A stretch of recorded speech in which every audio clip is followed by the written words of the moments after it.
రోజులుగా ఈ రోజుతో 24వ రోజుగా నిరవధిక సమ్మెకు దిగినటువంటి టోటల్ 33 డిస్ట్రిక్ట్ల ఎస్ఎస్ఏ ఉద్యోగులందరూ కూడా రోడ్డు మీదకి వచ్చి మా అర్ధనాదాలు వెల్లవించుకున్నా గానీ సీఎం గారు విని వినిపించుకోనట్టు చూడనట్టు మొండి వైఖరితో ఉండడం సరికాదు సార్.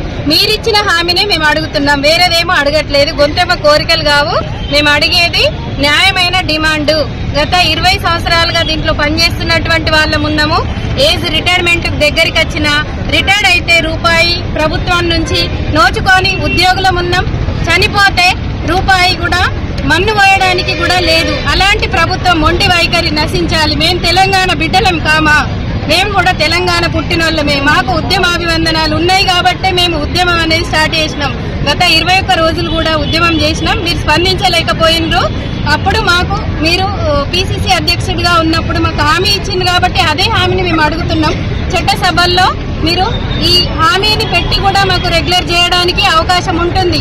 అన్ని మీరే అయినప్పుడు, విద్యాశాఖ మంత్రి మీరే అయినప్పుడు మా గోడు వినిపించుకోండి సార్. 33 జిల్లాలలో ఉన్నటువంటి ఎస్ఎస్ఏ ఉద్యోగులందరూ కూడా న్యాయమైన డిమాండ్ అడుగుతున్నారు, వేరేది అడగట్లేరు.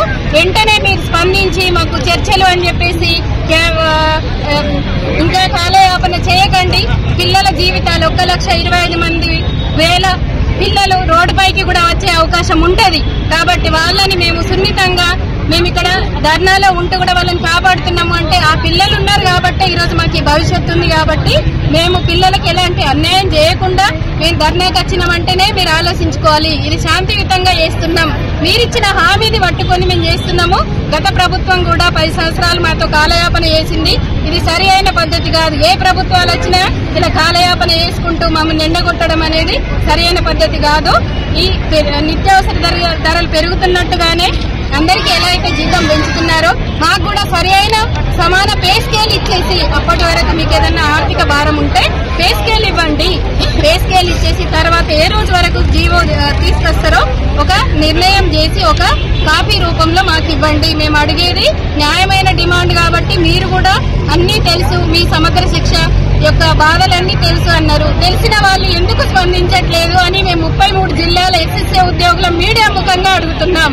మా ఆర్తనాదాలు వినిపించుకోండి సార్. ఎస్ఎస్ఏ